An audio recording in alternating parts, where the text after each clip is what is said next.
Hello! Isang magandang araw sa inyong lahat. Nagluto ako ngayon ng sinigang na baboy. Maraming gulay yan. Gulay is life.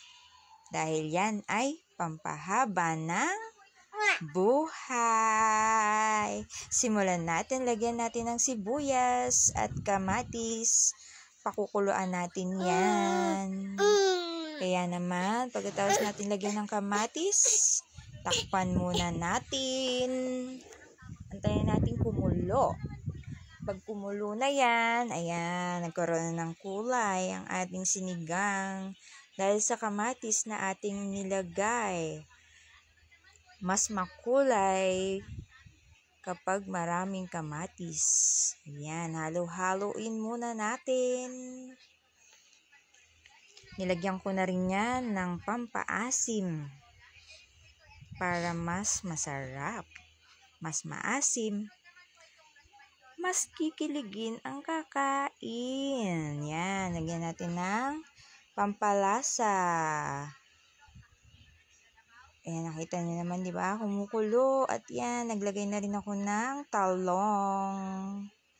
Pabilog ang aking hiwa para mas magandang tignan. Pati yung sanga ng kangkong. Yan, nilagay ko na rin yan. Tignan nyo naman. Hintayin natin kumulo.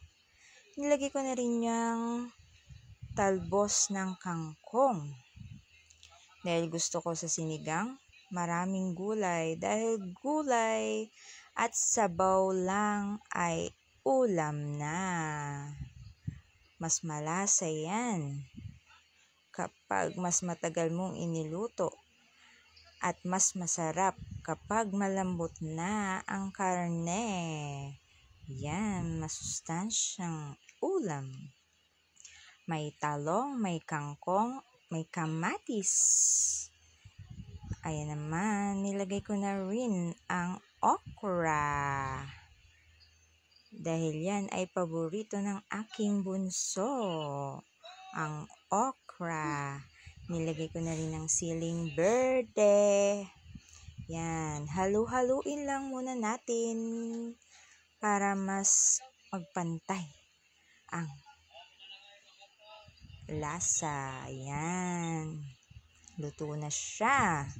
Kaya naman, ready to eat na ang ating sinigang na baboy. Kaya ready to eat na yan, mga kamare. Lalo na ang aking bunso. Ayan, nag-iintay na yan para kumain. Tignan nyo naman, di ba? Mas maraming gulay, mas masarap, at mas healthy. Hindi naman ako masyado sa karne. Ang mas gusto ko ay gulay at sabaw. Napakalasa niyan. Kaya yan, naglagay na ako sa tasa ng aking ulam. Kaya naman, titikman na natin. Nakita nyo naman, di ba? Itsura pa lang, masarap na. Lalo na pag natikman pa. Ayan. Tinitikman ko na yan. Tara, kain po. Ayan, ang aking gulay. Tikman na natin talaga. Kahit mainit, masarap yan. Mahilig talaga ako sa gulay. Parang habang tumatanda ka, di ba? Parang yung gulay na lang palagi ang hinahanap mo.